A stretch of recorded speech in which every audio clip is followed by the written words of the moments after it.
Good evening बच्चों, उम्मीद है आप सभी ठीक होंगे और मस्त होंगे। तो बेटा, हम इस वीडियो में देखेंगे कि क्लास 12 की केमिस्ट्री कैसे करें। और सर, 11th में मैंने केमिस्ट्री बिल्कुल ना के बराबर पढ़ी है, क्या मैं क्लास 12 की केमिस्ट्री बेहतर कर सकता हूँ? हाँ, आप बेहतर कर सकते हो। तो क्लास 12 की केमिस्ट्री को पढ़ने के लिए बेटा ध्यान से सुनना, क्लास 12 की केमिस्ट्री को पढ़ने के लिए कुछ 11th के बेसिक है वो आने चाहिए। तो बात करें सबसे पहले हम की क्लास 12 की केमिस्ट्री में कितने चैप्टर हैं। तो सबको पता है क्लास 12 की केमिस्ट्री में कितने चैप्टर भाई? 10 चैप्टर हैं। तो इसमें केमिस्ट्री देखो, ये और विषय की तरह नहीं होती, इसमें होते हैं बेटा 3 भाग। तो पहला होता है फिजिकल केमिस्ट्री, दूसरा होता है बेटा इसमें इनऑर्गेनिक केमिस्ट्री, और चौथा तीसरा होता है इसमें ऑर्गेनिक। कौन सा होता है बेटा? ऑर्गेनिक। अब बात में क्लास 12 की कर रहा हूँ, तो क्लास 12 में देखते हैं फिजिकल केमिस्ट्री में 3 चैप्टर हैं। कितने चैप्टर हैं? 3 है। तो सबको पता है पहला चैप्टर विलयन है, जैसे स्टार्ट करते हैं सॉल्यूशन, इंग्लिश में क्या होता है बेटा? सॉल्यूशन होते हैं। दूसरा चैप्टर है वैद्युत रसायन, और तीसरा चैप्टर है रसायन विज्ञान। सर, इन तीनों चैप्टर का आपस में कोई संबंध है? पहली बात बेटा नहीं है, इन तीनों चैप्टर का आपस में कोई संबंध नहीं है। पहले इसे भी पढ़ सकते हैं, इसे पढ़ सकते हैं, या इसे पढ़ सकते हैं, कोई सा भी पहला चैप्टर आप पढ़ सकते हो। मतलब बहुत सारे टीचर मतलब इसे स्टार्ट करते हैं, जो ये बच्चों के लिए काफी आसान होता है, इसलिए मैं भी पहले इसी को स्टार्ट करता था, इसी से स्टार्ट करते थे। अब की मैंने बिलियन से स्टार्ट किए। तो बिलियन चैप्टर को पढ़ने के लिए कुछ 11th के टॉपिक है जो आपको आने चाहिए। भाई देखो, वो टॉपिक बस एक है, मोल। क्या आना चाहिए बेटा? मोल्स। मोल्स क्या होते हैं, मोल कैसे निकालते हैं? जैसे मैंने पढ़ाया था ना, मोल बराबर होता है भार अपन अणुभार। अरे बोलो, मोल बराबर भार अपन अणुभार में पढ़ा चुका हूँ। अब जैसे किसी बच्चे को मोल नहीं आता, ठीक है, अब मोल नहीं आता तो मोल विभाज नहीं आएगा, बोलते मोल अंश। क्योंकि मोल अंश क्या होता है? जिसके जिसके मोल अंश अपन, जिसके मोल अपन कुल मोल। ठीक है, अब तुझे मोल तो मान दे रखे नहीं होंगे, तुझे देगा कि 5 ग्राम NaOH है, ठीक है, और 18 ग्राम पानी ले लेते हैं। मैं मानो NaOH के मोल बन गया, कीजिए मोल प्रकार क्या कीजिए। अब तुझे मोल निकालेंगे जब तो मोल भी निकाल पाएगा, समझ रहा है? मतलब कि तुझे अगर मोल आते हैं तो बिलियन चैप्टर को पढ़ सकता है। और मोल मोल बहुत इंपॉर्टेंट है इसमें। मोल मैंने पहली क्लास में सिखा चुका हूँ बेसिक में। मोल कैसे निकालते हैं, अणु भार कैसे निकालते हैं, एन फैक्टर कैसे निकालते हैं, संयुग्म कैसे निकालते हैं, उसके बारे में हम बात कर चुके हैं। तो बिलियन पढ़ने से पहले बेटा मोल पढ़ लेना, ठीक है। अगर मोल नहीं पढ़ोगे तो बिलियन चैप्टर आप कहीं पे भी पढ़ रहे हो, बिलियन नहीं समझ में आएगा। और तुम्हें पता है कि आजकल जो पेपर का पैटर्न है वो बिल्कुल डिफरेंट है। बिल्कुल उसमें न्यूमेरिकल बेस बनना है, कंसेप्चुअली बेस बनना है, कोई थोड़ी ज्यादा नहीं पूछ रहा है। जितने ज्यादा न्यूमेरिकल करोगे, जितने ज्यादा सवाल करोगे, इतना अच्छा आपका टॉपिक बनेगा, ठीक है बेटा। ये नहीं क्या सब थोड़ी पढ़ते आ रहे हैं, न्यूमेरिकल नहीं कर रहे, तो बेटा ऐसे पार नहीं पड़ने वाली इसमें। आपको न्यूमेरिकल अब के भी इस साल कम से कम 2 न्यूमेरिकल पूछे गए, 2 नहीं 3, कितने सवाल पूछे गए बेटा? 3 न्यूमेरिकल पूछे गए, और तीनों सांद्रता से पूछे गए, और एनसीईआरटी बेस पूछे गए, ठीक है। मतलब कोई ज्यादा थोड़ी नहीं पूछ रहा है। तुम जैसे थोड़ी रखते हैं नेट से लिखवाते जा रहे हैं, हिंदी लिखवाते जा रहे हैं, मतलब केमिस्ट्री में एक हिंदी जैसी लग रही है बेटा, वो चीज नहीं करना, उससे बचो, ठीक है। क्योंकि अब वो टाइम चेंज हो चुका है, पैटर्न चेंज हो चुका है, पूछने के सवाल से बिल्कुल चेंज हो चुके हैं, बिल्कुल नए पैटर्न में पढ़ना पड़ेगा तुम्हें, ठीक है। न्यूमेरिकल आप करने सवाल करोगे जब आप टॉपिक को सीख सकते हो। अगर आप सवाल नहीं करोगे तो आप टॉपिक को नहीं सीख सकते हो, बस आप ऊपर से पढ़ पढ़ के रह जाता है। अगर किसी टॉपिक को मजबूत करना है तो एक ही चीज है, वो क्वेश्चन। अब मेरे बच्चे कहते हैं सर क्वेश्चन हम पे होते ही नहीं है, उसकी थ्योरी पढ़ो, थोड़ी इतनी सी पढ़ो बस, मतलब फॉर्मूला पढ़ो और क्या क्या थ्योरी में दे रखा है, मैन पॉइंट लिखो, फिर उसके क्वेश्चन लगा देखो। नहीं हो रहे तो अपने टीचर से पूछो, मेरे से पूछो, समझ आ रही? मतलब क्वेश्चन पूछो जिन्हें पूछे जा रहे हैं, और न्यूमेरिकल बहुत करो, ठीक है। ये तीनों चैप्टर न्यूमेरिकल बेस है, न्यूमेरिकल बहुत करने हैं तुम्हें, मतलब प्रैक्टिस बहुत करनी है, फॉर्मूला लिखने, प्रैक्टिस करनी है, तो ये अपने आप क्लियर हो जाएगी, ये पक्की बात है। अब दूसरा चैप्टर बात करता हूँ वैद्युत रसायन। वैद्युत रसायन पढ़ने के लिए देखो बोल तो आने चाहिए, और इसमें एक चीज होती है रिडॉक्स। रिडॉक्स की बात चल रही है, तो रिडॉक्स मतलब कितने इलेक्ट्रॉन जा रहे हैं, कितने इलेक्ट्रॉन आ रहे हैं, ऑक्सीडेशन क्या है, रिडक्शन क्या होता है। ऑक्सीजन मतलब इलेक्ट्रॉन कब निकलते हैं, इलेक्ट्रॉन किस में जुड़ते हैं, मतलब ऑक्सीडेशन में इलेक्ट्रॉन जुड़ते निकलते हैं, इसका आंसर खुद बताना। रिडक्शन में इलेक्ट्रॉन जुड़ते हैं निकलते हैं, इसके भी आंसर खुद बताओ, ठीक है। मेरी बात समझ आ रही नहीं आ रही? अब बात करता हूँ मैं केमिकल कैनेटिक्स की। इसमें आपको एक मैथ का टॉपिक है, बहुत छोटा सा, हम साथ में पढ़ाते भी हैं, वो है इंटीग्रेशन। इंटीग्रेशन थोड़ा सा आना चाहिए, ठीक है, नहीं पढ़ा उसकी बिल्कुल टेंशन नहीं है, लेकिन मोल पता होना चाहिए इस चैप्टर को पढ़ने के लिए कम से कम। तो बेटा ये 3 चैप्टर हैं, और 3 चैप्टर पढ़ने के लिए आपको कम से कम बेसिक नॉलेज तो होनी चाहिए, जैसे कि मोल, रेडॉक्स के बारे में, ऑक्सीडेशन क्या होता है, रिडक्शन क्या होता है, पूरा चैप्टर इसी पे डिपेंड है। और लॉग, और क्या बेटा, लॉग, मतलब मैं बात कर सकता हूँ यहाँ पर रेडॉक्स के बारे में, और क्या बात कर सकता हूँ मैं, लॉग के बारे में। ये दोनों चीज आती है इस चैप्टर पर, तुम पकड़ कर सकते हो। और आपको क्वेश्चन तो करने हैं भाई, मैं बार बार बोल रहा हूँ क्वेश्चन करो, हर साल बोलता हूँ क्वेश्चन करो क्वेश्चन करो। भाई मेरे टीचर कराते नहीं है, बस थोड़े लिखवा रहे हैं, उनसे कुछ नहीं होने वाला बेटा, बेवकूफ बन रहे हो तुम, ठीक है, अब भी समझ जाओ। हिंदी मीडियम में हो, हिंदी मीडियम में क्या थोड़ी पे बहुत ध्यान रहता है, क्वेश्चनों पे ध्यान नहीं रहता है इतना। इस चीज को बल दो, क्वेश्चन करो, जब भी तुम सीख सकते हो। क्वेश्चन के थ्रू ही हम कोई चीज सीखते हैं, चाहे वो बायोलॉजी हो, चाहे वो फिजिक्स हो, केमिस्ट्री, कोई भी विषय हो, जिसके इतने ज्यादा क्वेश्चन करोगे इतना वो अच्छा सब्जेक्ट बनेगा तुम्हारे। तो क्वेश्चन पे पता चलते हैं अपनी गलतियां, ठीक है। अब बात करता हूँ मैं तीसरे चैप्टर के बारे में। तीसरे चैप्टर के बारे में सीधा सा है, थोड़ा सा इंटीग्रेशन पता होना चाहिए, ठीक है, इंटीग्रेशन पता होना चाहिए। और क्या पता होना चाहिए सर, और इसमें थोड़े मोल्स, मोल्स के बारे में पता होना चाहिए, पर ज्यादा कुछ नहीं है, सिंपल सा चैप्टर है, बिल्कुल कंसेप्चुअल बेस है, मतलब कि थोड़ा लॉजिक बेस्ड भी चैप्टर है, जो तुम्हें पता होना चाहिए इस चैप्टर के लिए। अब बात करता हूँ मैं इनऑर्गेनिक। इनऑर्गेनिक के लिए आपको इलेक्ट्रॉनिक विन्यास, इलेक्ट्रॉनिक विन्यास आना चाहिए, ठीक है। अगर ये आप पर आता है, नहीं आता जब भी सिखाएंगे, ठीक है। इनर्ट गैस के थ्रू कैसे निकालते हैं, अवभाव समीकरण से, अवभाव नियम से कैसे निकालते हैं। तो आपको डी एंड ब्लॉक से क्या आना चाहिए बेटा, इलेक्ट्रॉन विन्यास थोड़ा बहुत सीख लेना। फिर अगला आता है कोऑर्डिनेशन कंपाउंड। एक बात क्लियर कर देता हूँ, जिन 5 चैप्टर में आपस में कोई संबंध नहीं है, ठीक है, इसका थोड़ा बहुत इसमें कंसेप्ट आता है, ठीक है, लेकिन ये बिल्कुल डिफरेंट है। ये कॉम्प्लेक्स कंपाउंड की स्टडी के बारे में बताता है। किसके बारे में बताता है बेटा, कॉम्प्लेक्स कंपाउंड की स्टडी के बारे में बताता है। तो इसे पढ़ने के लिए बिल्कुल जिसने कुछ नहीं पढ़ा वो सीख सकता है, ठीक है, इस चैप्टर में कोई दिक्कत नहीं है।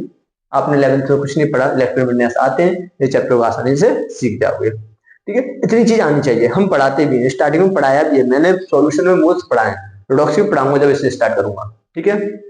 अब बात करता हूं मैं ऑर्गेनिक के बारे में। भाई ऑर्गेनिक बच्चों को बहुत डर लगता है, और अब के ऑर्गेनिक में क्वेश्चन पूछेगा बिल्कुल रिएक्शन बेस्ड पूछेगा, मतलब डायरेक्ट क्वेश्चन पूछ लिया, यहाँ दे दिया फिनॉल और इसकी अभिक्रिया करा दो सांद्र HNO3 से, और इसकी अभिक्रिया करा दी डायलूट HNO3 से।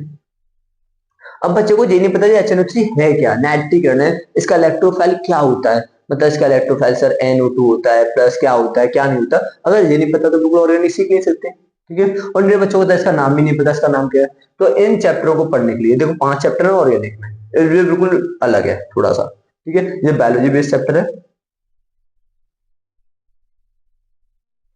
बायोलॉजी बेस्ड चैप्टर है, ठीक है। अब 1 2 3 4 तुम्हारे पास है बेटा 4 चैप्टर। मैं बात कर लूं ऑर्गेनिक के बारे में, तो सबसे पहले ऑर्गेनिक पढ़ने के लिए तुम्हें आने चाहिए क्या, अरे सबसे पहले ऑर्गेनिक पढ़ने के लिए तुम्हें क्या आना चाहिए, तुम्हें बेटा सबसे पहले आना चाहिए IUPAC का, IUPAC आनी चाहिए, ठीक है। सबसे पहले आपको IUPAC आनी चाहिए, फिर तो समावर्तता आनी चाहिए, मतलब आइसोमेरिज्म, ठीक है। फिर जीओसी फर्स्ट के कुछ कंसेप्ट आने चाहिए, बहुत इंपॉर्टेंट है, जीओसी फर्स्ट के बिना इस चैप्टर को नहीं पढ़ सकते, ठीक है। इन चैप्टर 4 चैप्टर को पढ़ाने के अलग अलग मेथड है, मैं टॉपिक वाइज पढ़ाता हूँ, जैसे कि ESR हो गया, इलेक्ट्रोफिलिक सब्स्टिट्यूशन रिएक्शन, EAR हो गया, FSR हो गया, NAR हो गया, बच्चों को पता ही नहीं होता ये है क्या चीज, ठीक है।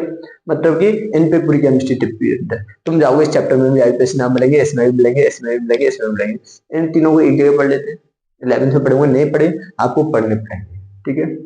फिर समानता जो 11th का टॉपिक है, इन सब चैप्टर को पढ़ने के लिए समानता आनी चाहिए। और जीओसी फर्स्ट में पढ़ाओ रेजोनेंस, इंडक्टिव इफेक्ट, बीजोमेरिक इफेक्ट, नाम सुने, रेजोनेंस एनर्जी, और बॉन्ड लेंथ के बारे में, और acidic strength and basic strength, ये चीज आपको पता होनी चाहिए, जब भी ऑर्गेनिक में आप कदम रख सकते हो। बेटा क्लास 11th की ऑर्गेनिक और क्लास 12th की ऑर्गेनिक में कोई चैप्टर नहीं होता, सीधी सी बात बोल रहा हूँ, ऑर्गेनिक में कोई चैप्टर नहीं होता, उसे डायरेक्ट आपको पढ़ना होता है, डायरेक्ट, मतलब कि अगर आप पर IUPAC नाम आते हैं तो आप अगली चीज पढ़ सकते हो, अगर आपका IUPAC नाम नहीं आता आप उसमें कुछ नहीं पढ़ सकते, ठीक है। मतलब बेसिक बहुत अच्छा होना चाहिए क्लास 11th का, संकरण भी पता होना चाहिए, ठीक है, सिग्मा पाई के बारे में पता होना चाहिए। मतलब ऑर्गेनिक बेटा एक इमोशनल है, इसे पढ़ने के लिए आपको मेहनत करनी पड़ेगी, ठीक है, रिएक्शन है बार बार बोलनी पड़ेगी, बार बार जब भी सीख सकते हो। और बताता हूँ, ये है आसान, बिल्कुल आसान बनाई जाती है, जैसे कि आपको अब देखो ऑक्सीडेशन रिडक्शन इसमें भी आएंगे, अब इन्हें हम साथ साथ याद करते जाएंगे, IUPAC पढ़ाऊंगा तो मैं इन्हें साथ साथ याद कराते आऊंगा। इसकी मैक्सिमम मतलब कम से कम 30 से 40 सेक्शन तो IUPAC और आइसोमेरिज्म पढ़ाते पढ़ाते खत्म कर देंगे। जब हम टॉपिक पे आएंगे तो बिल्कुल इसे खत्म कर देंगे, ठीक है। कोशिश करना कि चैप्टर वाइज ना पढ़ के इन्हें टॉपिक वाइज पढ़े, ठीक है। जैसे कि फिनॉल आ गया तो फिनॉल फिनॉल वाले चैप्टर में खत्म हो। एनिलिन फिनॉल है, फिनॉल ईएसआर में पढ़ते हैं, एनिलिन में भी ईएसआर की रिएक्शन होती है एमिन्स वाले के चैप्टर में, एनिलिन में भी ईएसआर है, तो दोनों को ईएसआर डाल के पूरी खत्म, ठीक है। फिर ईएआर है, ईएआर कौन देते हैं, एल्कीन एल्काइन देते हैं, पता नहीं पता, एल्कीन एल्काइन की जितनी रिएक्शन है जैसे एल्कोहल में भी आती है वो आपको पता होनी चाहिए। इस टाइप से पढ़ना, थोड़ा अलग मेथड से, और इसे मैं बिल्कुल यूट्यूब पर पढ़ाने वाला हूँ बिल्कुल कंप्लीट, ठीक है बेटा। और ध्यान रखो जितने ज्यादा क्वेश्चन कर सको उतने ज्यादा क्वेश्चन करो, जिस 5 चैप्टर जब भी आपके अच्छे हो सकते हैं, और बिल्कुल टाइम दे दो इसे स्पेशल, ठीक है। हाँ, इस चीज से बचना कि ज्यादा थोड़ी जो लिखवाते हैं, मतलब भर भर के थोड़ी चल रही है, उस चीज से बेटा बचो, ठीक है। अब तो बचो यार, इतनी तो समझ आनी चाहिए कि हमें क्या पढ़ना है क्या नहीं पढ़ना। नहीं पता तो हम पढ़ा रहे हैं इधर, ठीक है। इतना यहाँ पढ़ाएंगे, मैं तो ज्यादा बताऊंगी बिल्कुल थोड़ी ना, बिल्कुल न्यूमेरिकल ना, मतलब थोड़ी प्लस न्यूमेरिकल का कॉन्सेप्ट, ठीक है बेटा। बहुत समझो यार, अब क्या बोलूं मैं, तुम्हें सब पता है, ठीक है। मतलब कि बच्चे न्यूमेरिकल नहीं करते, थोड़ी थोड़ी लिखे जा रहे हैं, और थोड़ी सी कोई सवाल भी नहीं पूछा रहा, वो थोड़ी कोई काम की भी नहीं है। चलो सर काम की नहीं है बेटा, कोई काम की, ठीक है। भाई रिएक्शन है 10 बार लिख के देखनी पड़ेगी। इस वाले का पेपर आया, मैंने देखो एक उसमें वीडियो पड़ी हुई है कन्वर्जन वाली, उसमें एबीसीडी के बाद के मैंने यहाँ से स्टार्ट करते पूरी खत्म हो जाती थी, ठीक है। और टीचर बोलते सर कैसे करा देते तुम सॉल्व कैसे कराते हो, भाई वो बच्चों को मेहनत करते हैं, ठीक है। मतलब पहले सिखाते हैं कि ऑक्सीडेशन क्या होता है, रिडक्शन क्या होता है, फिर उसे इनमें इंक्लूड करके पढ़ाते हैं, ठीक है। जब भी ये आसान बन सकती है, वैसे अब आसान बनाएंगे भी, पक्का प्रॉमिस है। ऑर्गेनिक तुम्हें भाई बहुत आसान लगेगी, बहुत ही आसान, नहीं तो जो मेरे से पढ़े हैं उनसे पूछ भी लेना यहाँ पर, ठीक है। मतलब कंपैरिजन कर लेना कि मैंने जो पढ़ा है और भी पढ़े जगह, मैं इसमें अपने बारे में कुछ नहीं कह रहा, ठीक है। बच्चों से पूछ लेना हाँ सर किसकी ऑर्गेनिक पूरी हुई है इस साल, और किस बच्चों की ऑर्गेनिक पूरी नहीं हुई है, तुम पूरा पता लगा सकते हो, ठीक है। और बेटा बात करूं मैं इसमें कि ऑर्गेनिक के लिए मैं बता दी, बस इतनी सी बात है कि आपको आईपीएससी नाम, आइसोमेरिज्म, जीओसी फर्स्ट आनी चाहिए, ठीक है। मतलब इतने तुम्हें टॉपिक आते हैं जब तुम इसे पढ़ सकते हो। अगर डायरेक्ट तुम हेलो एल्किन हेलो एल्किन पढ़ने आओगे तुम कुछ बता ही नहीं सकते। जैसे क्वेश्चन दे दिया, उसमें दे दिया बेंजीन की अभिक्रिया, अब CH3 Cl AlCl3 कराओ, अब तुम्हें ये नहीं पता अभिक्रिया कौन सी है, अभिक्रिया नहीं पता फ्यूडल के आफ्टर सर कौन सी अभिक्रिया है, ठीक है। और करने चले हो तुम, और क्वेश्चन दिया है क्लोरोबेंजीन से कराओ इसकी अभिक्रिया, और तुम्हें क्लोरोबेंजीन पर नहीं पता कि प्लस एम लग रहा है या माइनस आई लग रहा है, प्लस एम लग रहा है माइनस एम लग रहा है, पता ही नहीं चल रहा तुम्हें इस पर क्या हो रहा है। देन इसमें ऑर्थो पैरा डायरेक्टिंग ग्रुप कौन से हैं, मेटा डायरेक्टिंग ग्रुप कौन से होते हैं, NO2 दे दिया ऊपर लगाकर, अब तुम सोच रहे हो ठीक है, दे दिया। अब क्या करा दिया इसका नाइट्रिकरण, क्या करा दिया नाइट्रिकरण, और तुम्हें नाइट्रिकरण नहीं पता, मेरे बच्चों को नहीं पता, इलेक्ट्रोफाइल तो नहीं पता होता बेटा, इलेक्ट्रोफाइल नहीं पता, ऑर्गेनिक खत्म हुई उनकी, सर मैंने बेटा इलेक्ट्रोफाइल होता है सब मुझे नहीं पता। मैंने पूछा कि एक दिन ये जो होता है रायमंड टिमन होता है, रायमंड टिमन अभिक्रिया होती है, रायमंड टिमन नाम सब सुन लोगे यार, मतलब उसका इलेक्ट्रोफाइल क्या है नहीं पता बच्चों को, बेटा कम से कम इलेक्ट्रोफाइल पता होना चाहिए कम से कम, मतलब बिल्कुल बेसिक बेसिक चीज पता होना चाहिए चैप्टर पढ़ने के लिए। तो पहले सोच लेना भाई बेसिक चीजें आती हैं तो तुम इस पर कमांड कर सकते हो, ठीक है। और ऑर्गेनिक अपना लेवल बढ़ाती जा रही है, यूपी बोर्ड अपना लेवल, हर बोर्ड अपना लेवल बढ़ाता जा रहा है, ठीक है, क्योंकि चैप्टर कम हो चुके हैं और लेवल बढ़ चुका है, तो बिल्कुल डिटेल में अगर एनसीईआरटी बेस पे आकर आपको पढ़ना पड़ेगा, ठीक है। और भाई तुम समझदारी हो बिल्कुल, मैं कल से, ठीक है, मैं 7:30 बजे लैब आऊंगा, कल से लगातार लाइव क्लास चलेगी मेरी, ठीक है। और पक्की बात है लेक्चर नंबर में 4 तक सॉल्यूशन में पढ़ा चुका हूँ, अभी 5वां लेक्चर पढ़ाने वाला हूँ, इसमें मैं वोल्टेज के बारे में बात करूँ, ठीक है। बस मेरा इतने सा कहना मतलब है कि तुम्हें जो पढ़ना है, जो तुम्हें इसमें पूरा पढ़ना है कि क्वेश्चन करो, ठीक है, थोड़ी पढ़ो, थोड़ी इतनी पढ़ो जितनी जरूरत है, मतलब कि ओवर रेटेड थोड़ी मत पढ़ो, मतलब कि तुम पूरा इतिहास पढ़ रहे हो, वो पेपर में नहीं पूछा है, पढ़ने के लिए जनरल नॉलेज तो बहुत सारी, केमिस्ट्री कभी खत्म नहीं होगी, तुम पढ़ते रहो आराम से बस। मतलब मैंने देखा है कि पढ़ा रहे हैं ठीक है, तो उसमें लिखी जा रही थोड़ी, बच्चा 1 घंटा पढ़ने गया वहां कोचिंग में, और 1 घंटे में कम से कम 45 मिनट से लिखाई की जा रही है। और न्यूमेरिकल बोलते बेटा जो न्यूमेरिकल है इस फॉर्मूले से आप ऐसे करके जाना, आते तो पूछ लेना, नहीं आते तो मत पूछना, ठीक है। मतलब बताई हुई नहीं आते वो, कहते हैं हाँ ठीक है चल रहा है ऐसे, तो बेटा इस चीज से थोड़ा बचो, ठीक है। क्वेश्चन जितने ज्यादा क्वेश्चन कराया उतने ज्यादा क्वेश्चन करो तुम यहाँ, ठीक है। और मैं पूरी केमिस्ट्री ऑनलाइन में खत्म कराने वाला हूँ। ठीक है बेटा, ओके बाय, धन्यवाद।